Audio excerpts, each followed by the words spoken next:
Andrew salutes you. I want to thank all our subscribers, new subscribers, and channel members for your support. There's a new store with new designs. We have dresses, t-shirts, and more with a bride and a groom logo. If you'd like to visit the store, go to the link on Buy Me a Coffee, and you will find the store icon scrolling down on the left side. And if you want to buy a coffee for our dearest brother Michael, you can do so. Your support helps us cover costs and continue creating content. Of course, I hope you'll find the answers to all your questions in this video. If you're not a member yet, join us now. You'll find the link in the description and on the homepage. We publish something special for you every month. With that being said, let's start with today's topic.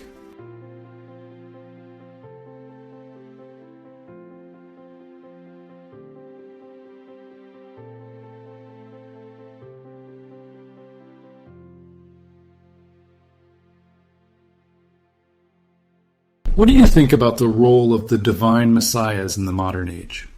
In this study, I want to explore new dimensions of Messiah ben Yoseph and Messiah ben David, the evolving spiritual landscape. In the rapidly changing world of today, spiritual concepts that once felt distant or abstract are now becoming more relatable and immediate.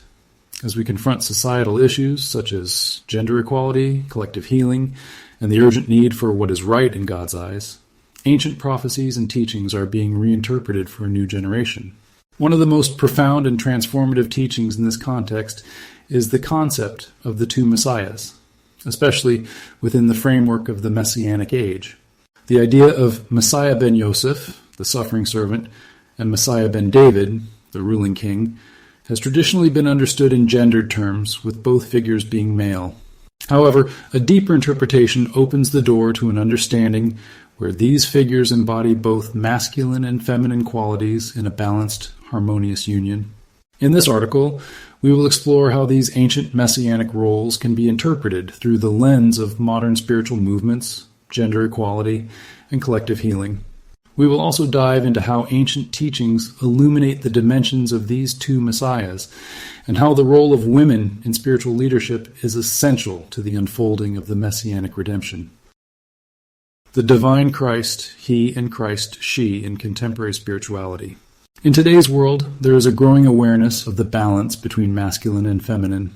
For many, he is seen as embodying qualities like strength, leadership, and protection, while she represents nurturing, wisdom, and compassion.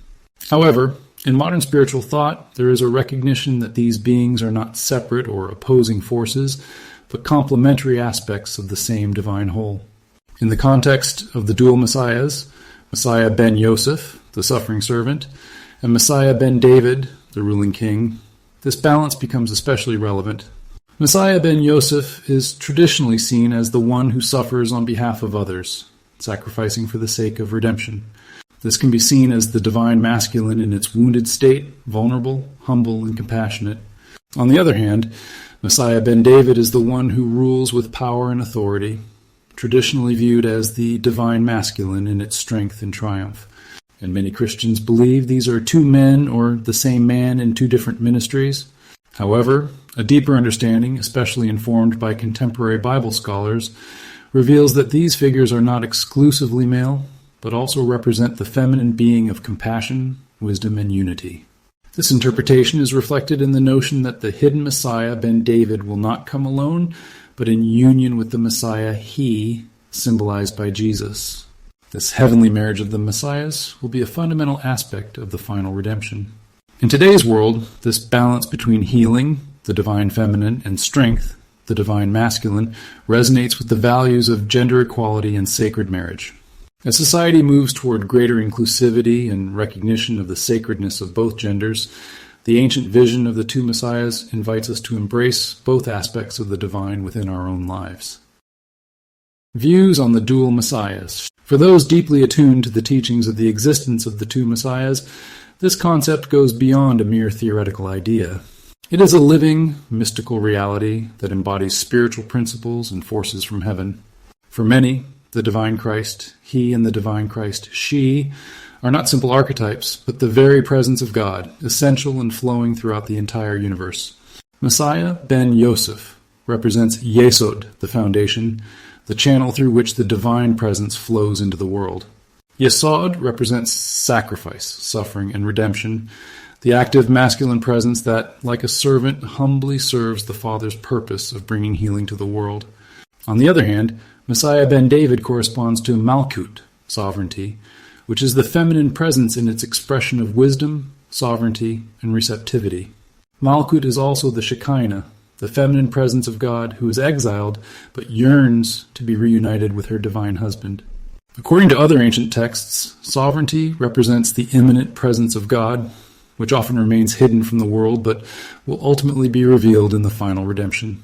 You can imagine the reaction of preachers who teach that women cannot preach in the church. I know extremely legalistic churches where women feel separated from men and cannot have a say in anything concerning the religious activity of their church. How do you think they will react when they see the Queen of the Millennium exercising her authority? Let me know in a comment. The celestial marriage of Messiah ben Yoseph and Messiah ben David symbolizes the union of Yesod and Malkut, the foundation and wisdom, the presence of the masculine and feminine forces of creation.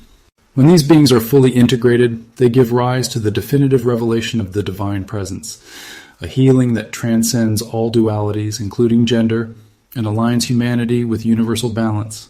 Some Christians teach that the return of the bride, wife of the Lamb, that is, the Messiah ben David, when she reveals her full glory, will not be as a separate figure, but as a unified being who embodies both masculine and feminine qualities, guiding the world toward its full redemption. Although they believe that the representation of the bride is multifaceted, they believe that after the marriage, they are figuratively one. That is, we will not see two beings, but one who would be Jesus the Messiah. They base this on a verse in the book of Revelation that says, "I turned around to see the voice that was speaking to me. And when I turned, I saw 7 golden lampstands. And among the lampstands was someone like a son of man, dressed in a robe reaching down to his feet, and with a golden sash around his chest." Revelation 1, verses 12-13. This teaching challenges our traditional notions of gender and invites us to see divinity as a whole, a balance of all divinity's presence. But I don't believe that only one figure represents the two between us. They are one, just as a married couple is one. It's that simple. We were created in his image and likeness, and the families of the earth are a mirror of our family in heaven. It's not that there is a supreme being, God the Father, in both male and female forms at the same time. Instead, they are two separate beings, yet united. Therefore, God is one, and they are two in one.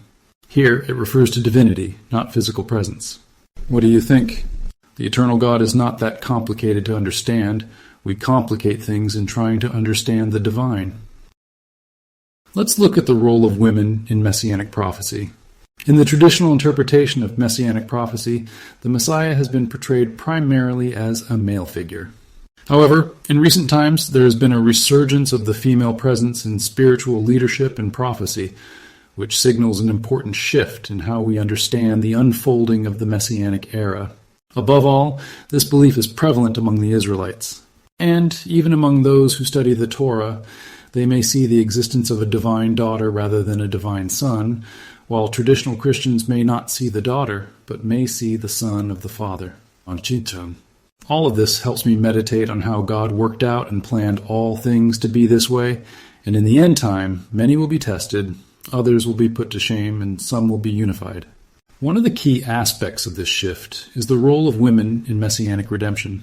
Some think that the Shekinah, the divine feminine, has often been in exile, symbolizing the absence of the feminine in leadership roles.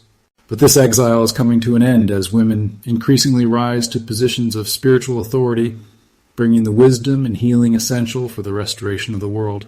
Only the divine daughter could be the true fulfillment of the sign of Jonah, since her beloved was the fulfillment in the type.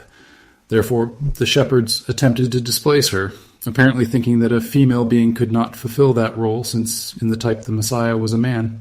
Yet she is also Messiah equal to him. Historically, figures such as Deborah, the prophetess and judge, and Esther, the queen who saves her people, represented the feminine voice of redemption. In the New Testament, the role of Mary Magdalene and the early Christian women who supported Jesus' ministry indicates the pivotal role women played in the spiritual renewal the Messiah sought to bring. In the modern era, we witness a growing recognition of the spiritual power of women called to emerge and take their place in the unfolding of messianic prophecy. This includes the emergence of prophetesses, spiritual leaders, and teachers who embody the Shekinah and help prepare the world for the future union of the divine masculine and feminine.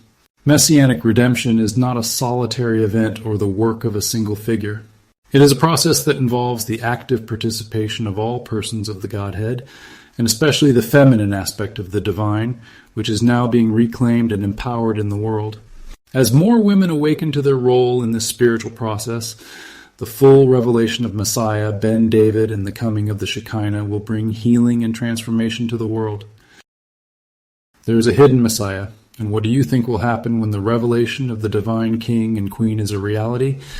Leave your comment. Do you believe Christians will welcome her?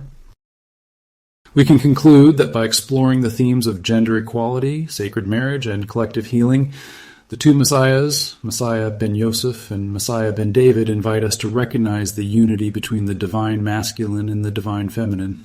These figures are not merely reflections of ancient traditions, they represent the universal healing the world needs in the modern age.